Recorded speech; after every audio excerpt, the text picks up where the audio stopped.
Morning,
everyone. Jeremy, good morning. How are you? Good.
Okay, I think we have a quorum. Hopefully, a few will join. We've got a couple of folks missing, and we'll go ahead and get started. Good morning, everybody. I will call this meeting of the Darien IT Steering Committee to order. Thank you for joining and bringing your smiling faces to this fabulous endeavor today.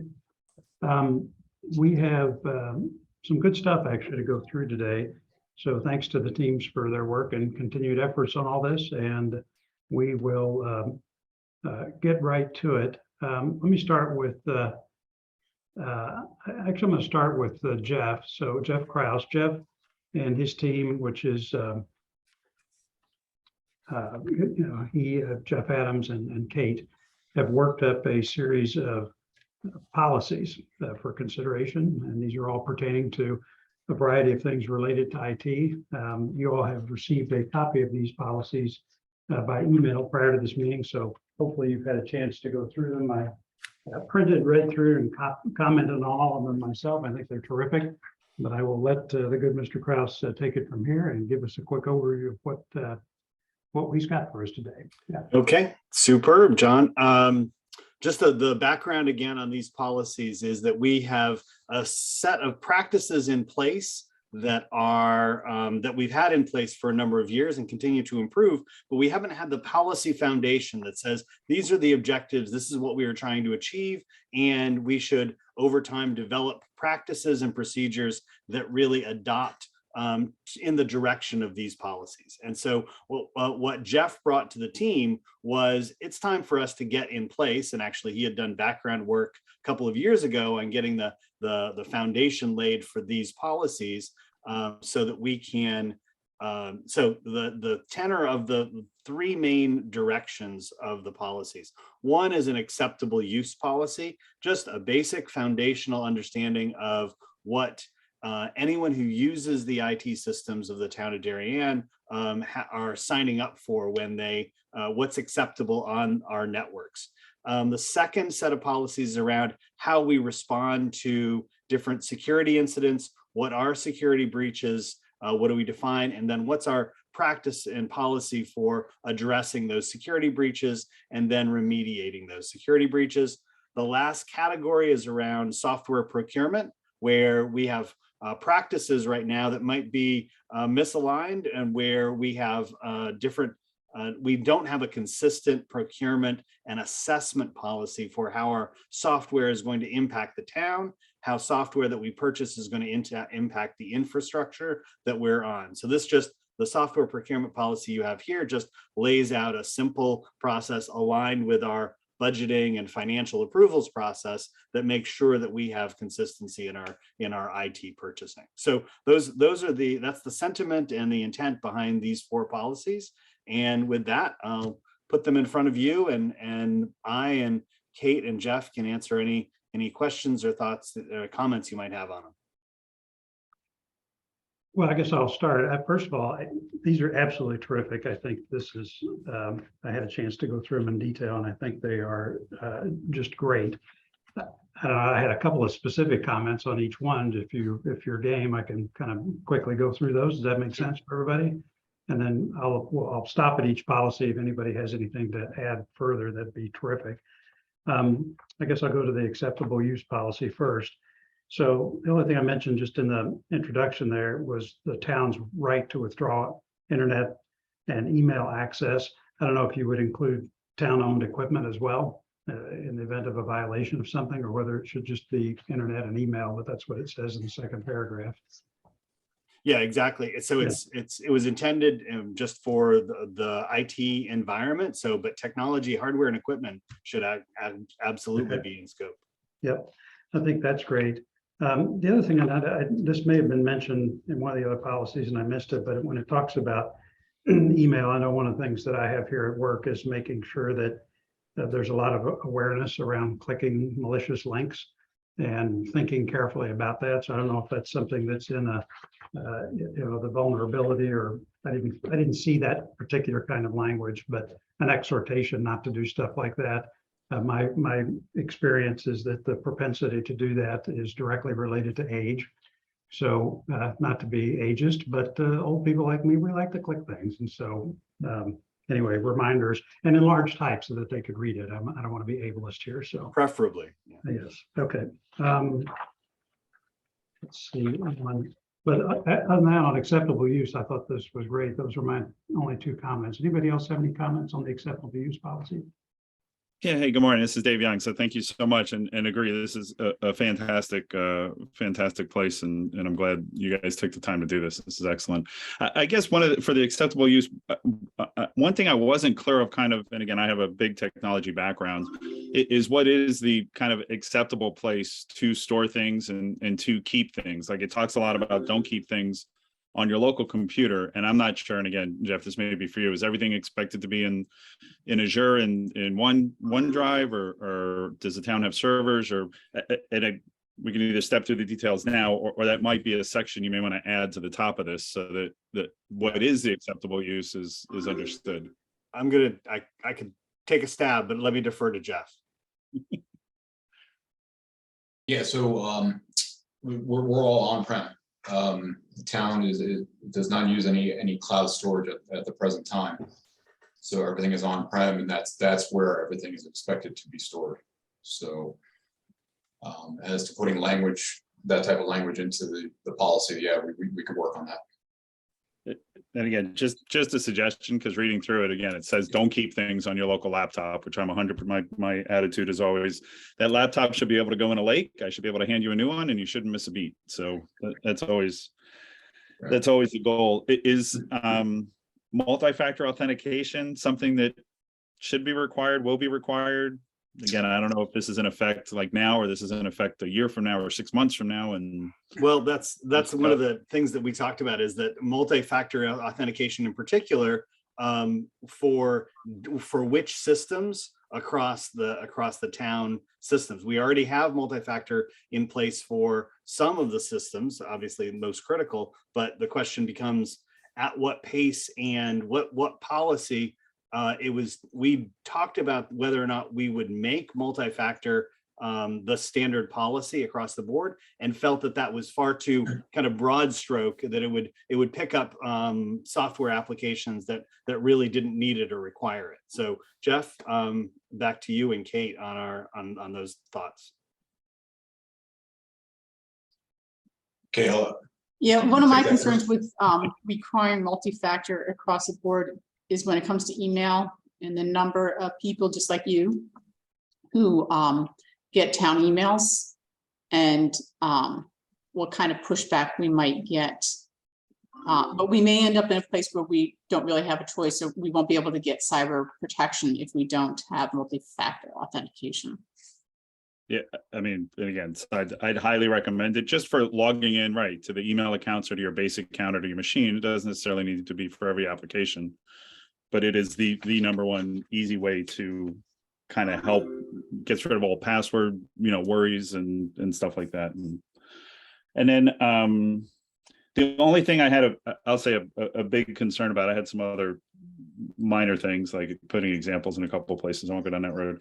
The section 4.2, the internet, the second bullet, it says if individuals use the internet to buy goods or services, that kind of implies you can use your device for personal use, and that kind of rubbed me the wrong way a little bit. So I'd say we can either discuss it, or you may want to think about that, because I'm just, my suggestion and the way the rest of the document reads is no personal use for any town equipment or accounts, period, stop. So this kind of implies you can use it for personal use, just don't expect us to secure your personal credit card.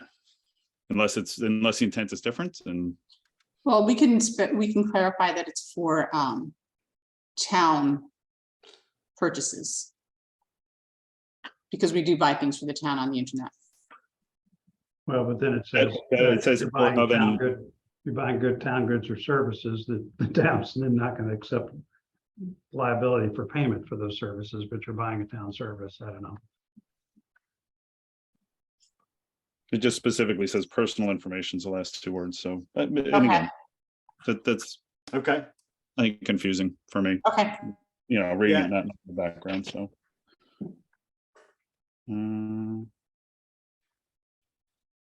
yeah. Thank you so much. I think in general that was it. Yeah, it was good. Other comments from anyone? Super. Okay. Let's go maybe to the security incident management policy.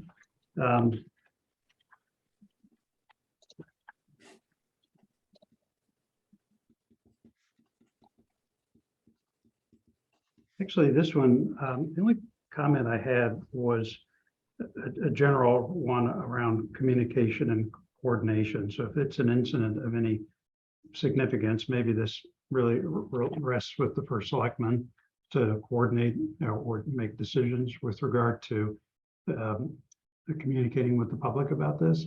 So I don't know whether that's something that needs to be addressed as part of this. I have to just say that the first selectman with the board of selectmen will decide how to report on this or ensure that it gets reported to the public in some expeditious manner, or whether any of that needs to be specifically delineated. But it just struck me that anytime there's an incident like this, it's got to be resolved and addressed. But at some point, you got to talk about it. And what does that look like in a town setting? I know how to do it in a corporation, but not quite sure what we'd want to do here.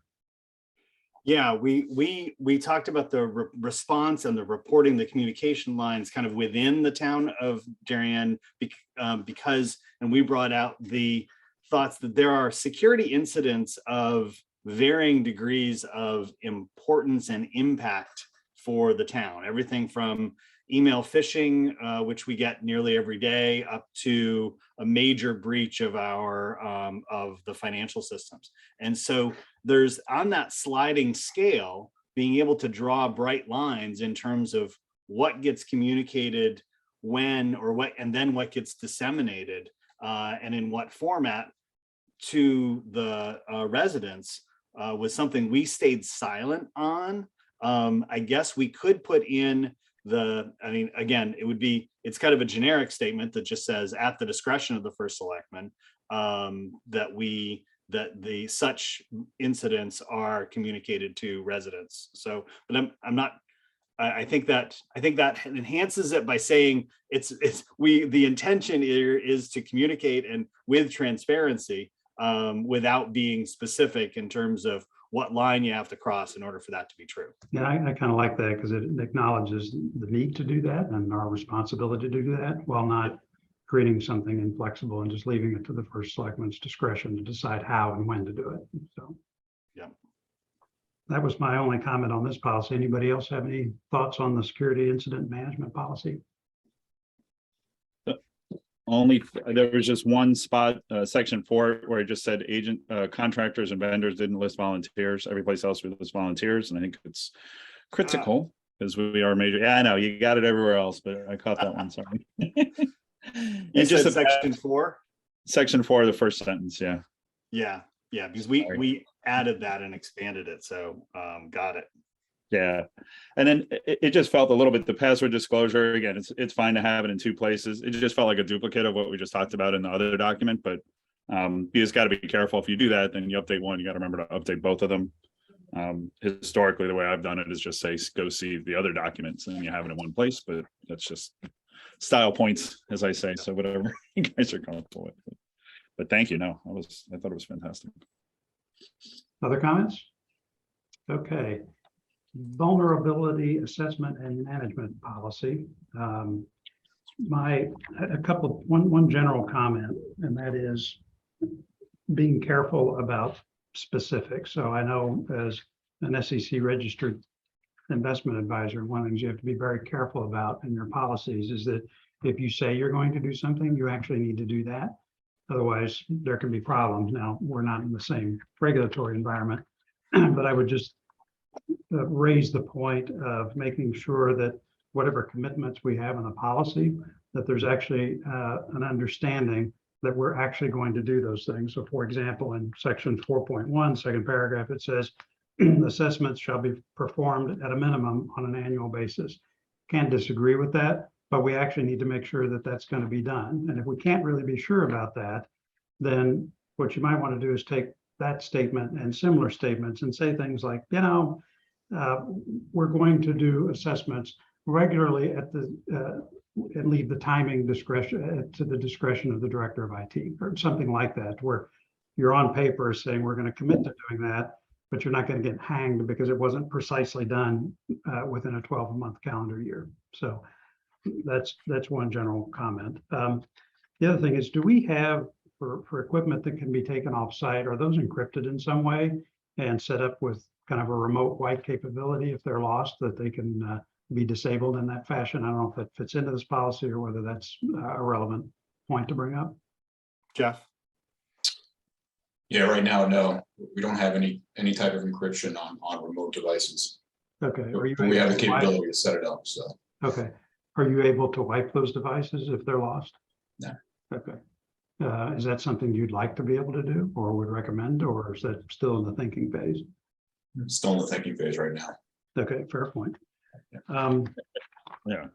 And just to then- chime in, not that it's my place, but I think also for the corporate world too, that's the ability to wipe things like laptops is a little extreme. It's not common, but again, back to the two-factor or BitLocker to encrypt it is common. But yeah, I kind of, it's tough. Mobile devices is easy.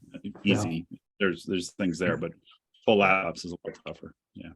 Yeah, I do like that extra security for stuff that can be taken offsite. We ought to maybe consider that. I think that's a good one. Two other quick points. One of them is being explicit about sort of employee cooperation on vulnerability corrections, right? So they've got to make their equipment available. They got to cooperate. They got to sign in. They got to press the button for the update, that type of thing. I don't know if that's an important provision to put in there where they have to sign up, that if the director of IT says, I've got a problem and I need your equipment and you need to cooperate right now, that it's non-negotiable. And whether that needs to be explicit, and just more generally, whether, and I'm sorry if I've missed it, but this general notion of being able to do surveillance on town-owned equipment and have access to email and just all of that stuff. I don't know whether that's something that's explicit or whether you guys have talked about that, or actually what the town posture is on that today, right? To whether, if necessary, that it's town equipment and town email, and the town has the right to go in and look at all of that stuff at any time or under a specific set of provisions. Are these relevant points? Yeah, absolutely. And we talked a good deal about that in an earlier point, but we put those kind of the duties and responsibilities of employees and those with access to the system. We put all of those obligations up in the acceptable use policy. Got it. And Okay. we noted there that the town of Darien may restrict access, blah, blah, blah, to any other technologies that would violate it. And the usage of town technology resources will be monitored for compliance using any of the usage monitoring capabilities at the disposal of the town IT department. Fine. Okay. And then it talks, I would say, I would characterize it, it talks directly but lightly about everybody's obligations to enforce these policies. It doesn't talk about responsiveness and urgency or some of the other elements that you included. We've talked about the need, since we have these policies, we have to tell all employees and those with access to our systems about the policies that are there, that they've got to review and accept the policies, and then that they include their obligation to report security, to implement the policies and report violations of the policies. So we can strengthen it if it's not strong enough, but those are the points that we built into, and we put them in acceptable use. We didn't copy them in the subsequent policies. Okay. And then my only other point would be to be clear that if there's an IT emergency, like a quickly propagating virus or something that's really bad, that I don't know if this needs to be explicit, but having somebody like Jeff Adams has got defined authority that says, if you've got to shut it down, you do not have to ask permission. If it's an emergency, go do it. And so just this notion of emergency authority, if there's something that is infecting our systems or an unauthorized access is detected, the idea that it needs to go to a committee and all of that, and to have some mechanism that provides for Jeff to have discretion to shut it down if he's got to do it without actually having to ask permission. It just occurred to me that if something like that happened, I would want him to feel comfortable that he can go in and lock everything down, in a few seconds if he deemed it absolutely necessary, and then ask permission later.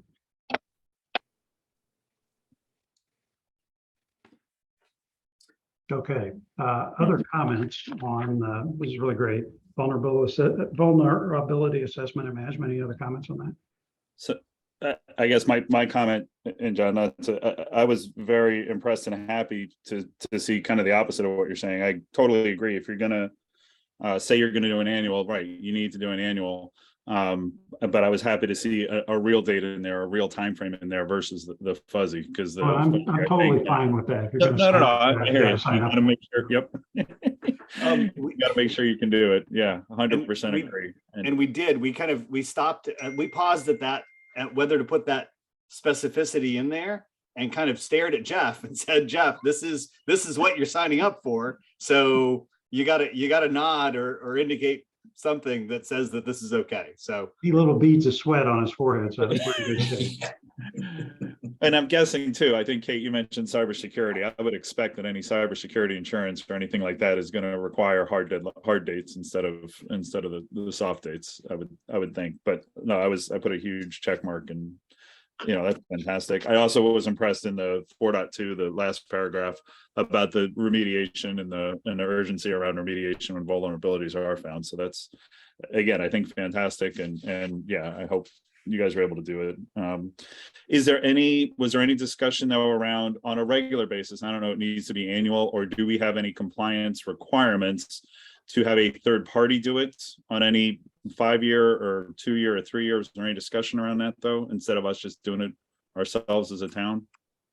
we did discuss the need that we ourselves, in order to do a competent job of it, may need to access external parties to do penetration tests or whatever we need to do in order to do that. We didn't look at it from the other way around, which says, as a matter of policy, we need an external, not to use the word lightly, but audit to help us stay within compliance. We didn't include that as an obligation. And that's fine. And it sounds like discussed and thought of. And again, I'll go back to the cyber insurance. I bet to get a policy at some point that will be required, but we don't necessarily need to make it a policy ourselves. But otherwise, no, this one was absolutely fantastic. Okay. Other comments on vulnerability assessment? Okay, last one, software procurement policy. I thought this was great. The only question I had was just in section 4 around the licensing fee threshold. I don't know, $2,500 is too high or too low. I'm just kind of wondering how that number might compare to annual costs that we have for other software, and whether this captures enough of it or captures too much. I just know that even the Board of Finance, we would create a threshold that we change periodically to give Kate and Jen the ability to approve stuff that was really too small to discuss individually. But I just wonder how, or whether that $2,500 number has been tested so that it casts the right size net, if you will. Well, that was exactly our discussion. And to a degree, I think we came to the conclusion we didn't know either whether it was too high or too low. But in the experience of Jeff, not to speak for you, that would capture any of the software that has the opportunity to have a significant impact on our infrastructure and requirements. And we said we can change that as experience kind of evolves from it. If it is too high or too low, that we then, we've got to go back in there and change it. Got it. Okay. Terrific. Any other comments on software procurement? I'll say no. Can I back up though to the very first one? Because I realize I missed what I'll call a pretty critical note. Sorry. Please go ahead. Sorry. So back to the just really quick, the acceptable use policy. And I think John even made this point to the email section, 4.2 email. We say we're giving them the ability to use personal email. It said it should be avoided, but limited interaction, is allowed during the workday. I guess that scares the crap out of me. Sorry. As John said, people love to click on stuff. And I think at this point, personal email, everybody should be able to do it on their phone, even if they're at work. I would expect a town operated and owned device, not to have personal email on it, but I'm guessing there was a lot of discussion around that. So that just made me really nervous, and I apologize. I thought it was one of the other the policies. That's why I missed it when we talked earlier. Yeah, I think we talked about it in terms of the line between practicality and what the policy should articulate, and that the rigid prohibition of all personal activities, email or otherwise, on the systems, I thought we came to the conclusion, and I would ask Kate and Jeff to give their experience on this, but that just begged people to disregard the rigidity of the policy. And so that's where, so we acknowledge the fact that people are using, that people may check their email on their work computer. And maybe that's too kind of lenient or too accepting of that, but that's the feedback we're looking for. Kate, Jeff, any other thoughts or comments on that? One of my thoughts is that sometimes the device that they're checking, even the phone, might be a town phone.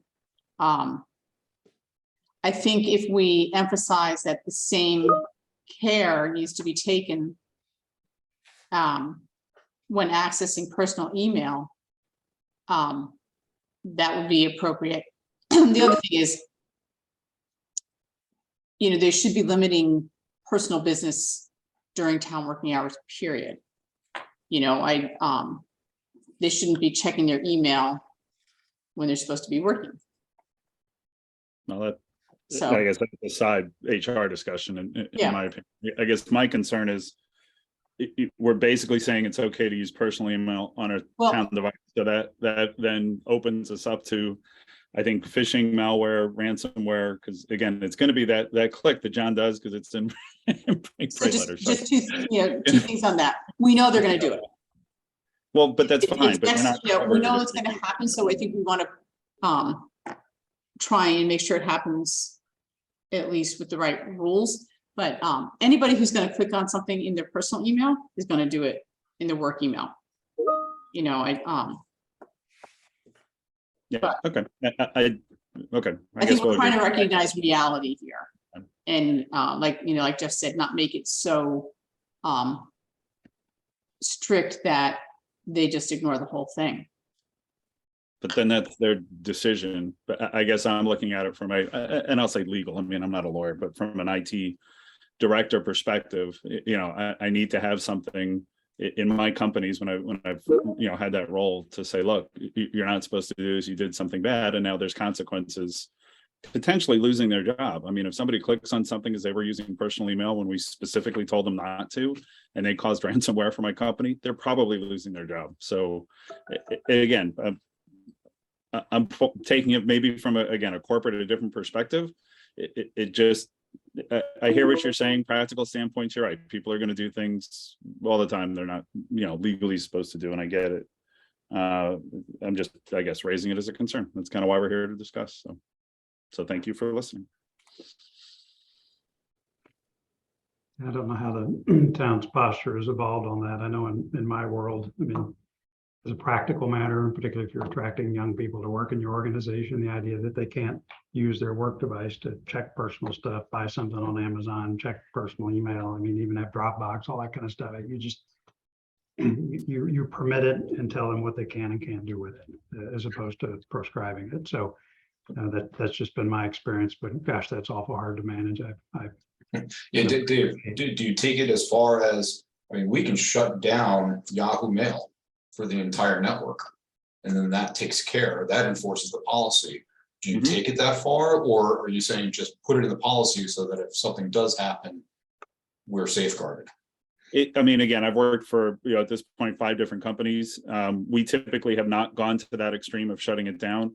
That said, in my current role where I'm with an MSP and I support clients, I have multiple clients who, again, most of it is finance. So they're doing it for compliance. Yeah, they do conditional access and shut down Yahoo, Gmail, fill in the blank. I'm not suggesting the town do that. And again, in my my other worlds, I haven't. And again, corporate is different than government. I get it, but at times, to Kate's point, like people shouldn't be doing personal email on business time has been our experience.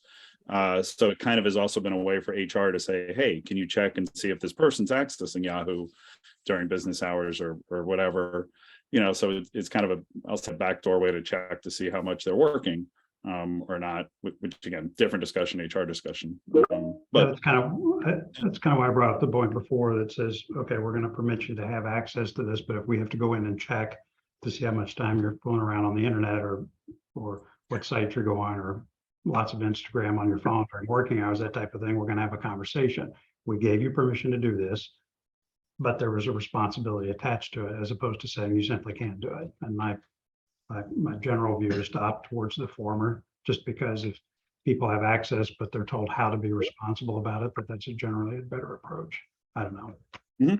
No, I hear you. Yeah, but Jeff, to answer your question, no, I haven't personally gone through and locked everything down, but we'll absolutely monitor it. Yeah. In fact, I'd like them to shut off access to all email everywhere, work email too, until lunchtime. So I have the morning to actually do work. That would be fabulous.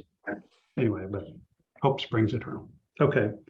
So Jeff, I don't know if you want to take any of the feedback from today and maybe massage these policies a bit. I'd kind of leave that to you and your team's discretion.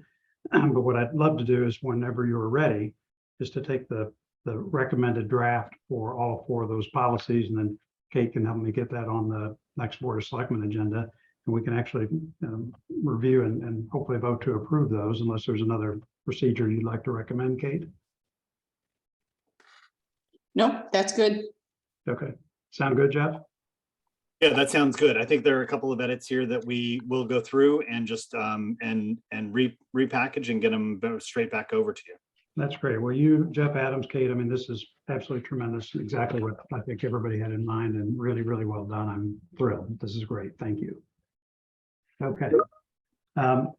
Next up, I don't believe Holly's not able to join us today, but I know Rob, Rob might have actually dropped off as well. I think Rob just dropped off. Okay, he actually I think was going to be late. However, Jeremy's still on the phone, and I don't know quite what you guys want to do this, but Holly sent around, and I believe I sent to everybody a link that had a town survey. So this would be volunteers, elected officials, as well as employees to come in and provide quick input on IT. And I had a chance to go through the survey, kind of take it myself, and actually print out a copy to go through all the questions. I actually thought they were very good. I couldn't think of anything that was either too open-ended or not specific enough, but it looks like this captures quite a bit. Jeremy, you were involved maybe in some of the discussions and the setup of that survey. Any comments for the group? Sure. I think this was really an outcropping from the fact that us old timers like myself and Kate has been here a long time, we have a certain expectation of what Jeff and his team do, what they don't do, how they do it.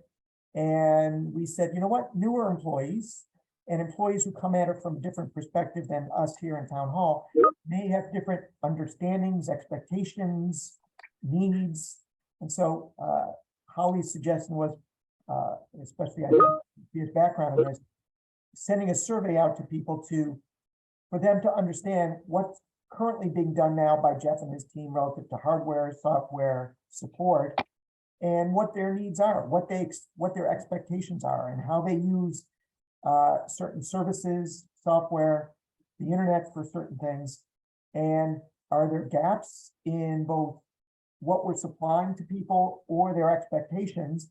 And are there ways for us to better inform them of what we do and how we do it?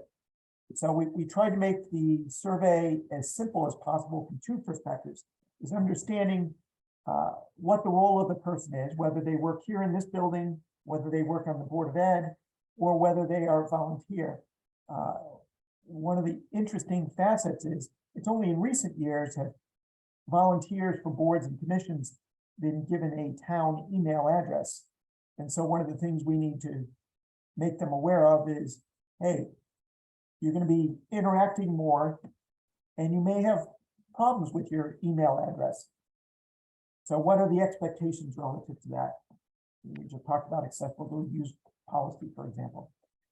We could foresee a time where we might be issuing iPads to certain volunteers to transfer information and give them access to information.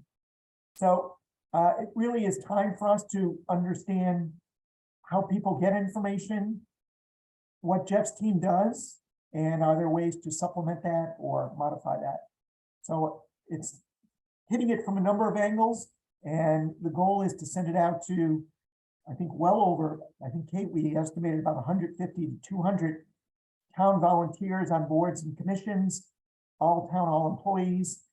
I think we were thinking police department employees, and Jeff was going to get us a smattering of folks over on the Board of Ed side to round that out. So I think that tries to summarize what the thought process was on the survey. Yeah, I think this is great. The only thing I could maybe offer is not actually the survey itself, but getting people to complete the survey, right? So if everybody could spend time, right, of all 150 recipients, actually spend time, think about these questions and fill in all these free text box with some substantive input, that's what's going to make this survey, I think, really effective, as opposed to trying to tweak any of the questions, because there's plenty of places to put in input. You just got to get people to do it. And so I'm wondering if the team gave any thought to incentivizing recipients to complete the survey. I know this is town government and we can't do anything crazy, but I don't know, gift cards for anybody who's logged in as having done a complete survey, that type of thing, or I don't know. But it might be worth thinking about. And even if there's no incentive, just to communicate early and often, really encourage people to do this, that type of thing. But just having a real process around the dissemination of the survey to encourage really thoughtful completion of it. I think that's where we'll get the most value. That was the only comment I had. Anybody else have any comments about the survey or process? I just have one question. Why are we limiting how many people we're sending it to? Well, I guess that's a good question, Jim. Is what one of the stumbling blocks here is I've been working with Linda O'Leary on getting the name, email addresses of numerous volunteers, boards, and commissions. Some have been proven to be very easy. We have those. Others, especially for people that don't use town email, are we're going to have a little more trouble with them. But if you know of any that might fall through the cracks, that would be great. I guess there's a different, and we've tried to, it's a good question, Jim, which we asked, do we open it up to everybody in the town of Darien, every, I'll call it customer? But I think we're asking different questions of the customers and their needs versus getting a handle around, I'll call it the employees and the users who Jeff Adams might support or be able to support with his team versus a customer who lives over there down the street who's having trouble logging into a piece of software. But I think getting a good handle on as many volunteers is going to be at least step one.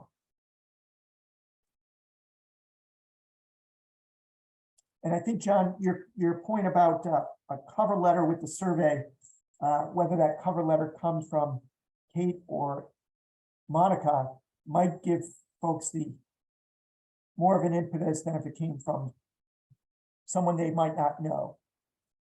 Yeah, I think that's right. Or even just the team placing select calls to department heads to say, could you please remind your folks to do all that? I don't know. In my experience with things like that, if you can be obsessive about getting people to do the survey, that's actually what drives the value of this thing. So any tricks or calls, anything you can use to encourage that, I think this will be really valuable. What's your timing for disseminating the survey? I think Holly was aiming to get it out about the second week in November, where, as I said, it's going to take us at least another week to gather all the email addresses.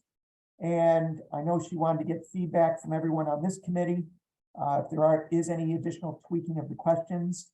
And if there is a cover letter or other introductory remarks that go with the survey. So probably our goal was to get all the email addresses done by November 7th. So presumably if that's successful, we can ship it out later that week. Yeah, I think that's great. Like I said, I didn't have any comments on the questions. I thought they were terrific, and maybe a cover letter that Kate and Monica signed would be a great way to sort of kick that off. I think it'll assign real importance to it. So, anybody else have any comments on the survey or process for Jeremy? Okay, excellent. This is great work. I know we're going a little long here. Let me just turn briefly to our other two committees. David, any comments from your end on our outsourcing team? Oh, I thought we were an hour. I had this blocked for an hour. Anyway, Well, so we did. so I appreciate it. So we had a great meeting with Jeff and the committee, and Jeff, again, thank you so much for your time, which resulted in a survey being sent. Bottom line, Agio is going to provide us with, I'll say, a quote and list of services. We'll meet again as a committee and probably with Jeff to determine if that's something that would make sense. If it does, we'll then take it and shop it. Me probably take it and shop it to at least 2 other companies to check to see if things are in line. Also talk to again equivalent towns and see if this is something they're doing or how they're doing it, and then come back to the whole committee with a potential recommendation for things that can be outsourced. And just to give you a sense, like the thing where everybody perked up is, the police department as a PC, kind of goes south at 2 a.m. Today you're waking somebody up and probably it takes them an hour to get there and work on it. Whereas an outsourced service that's, 24/7 and has access to the computer through a desktop or something, immediately is on it and it's taken care of and fixed before, within an hour. So before somebody from the town potentially could even get in there. So it's that type of thing where it's kind of value added versus replacing existing services that might make a lot of sense. Personally, I thought it was a pretty productive discussion. I don't know if Jeff, I hope he feels the same way, but we're making progress. Okay, terrific. Any questions for David? Outstanding. Okay. Last one is just our citizen service group. I know Sean is not on today, but Jim, you're here. Any quick comments or updates from that group? Yeah, we have not met since our last meeting, so Okay. we'll probably be getting together in the next few weeks, and hopefully have an update for our next meeting. Yeah, I talked to Sean about that a bit and volunteered to kind of join his committee and help out with that. So I'll let him know, but if you could just remind yourself to clue me in as to when your next meeting is, and I'll be sure to be a part of that discussion. So, okay. I think the last thing we've got on the agenda is minutes from, that's it, minutes from the previous meeting, which Linda sent around. I had a chance to go through this. They're pretty short and sweet. Anybody have any comments on the minutes? Okay, motion to approve those. Okay, Jeremy, second. David, all in favor? Great. Okay, our minutes are approved. And Kate, when's our next meeting? It is November, 17th, looks like. open my email. Yeah, I got the agenda here. It's Thursday, November 17th. Okay. Okay. All right, this has been a super productive meeting. I appreciate everybody's input. Really great. I think we'll have stuff to recommend very shortly, and we're making terrific progress. So thank you very much for joining. If there's no other comments or questions, I entertain a motion to adjourn. Okay, Jeff, second, David, all in favor? We stand adjourned. Thanks a lot. Have a great day, everybody. Take care.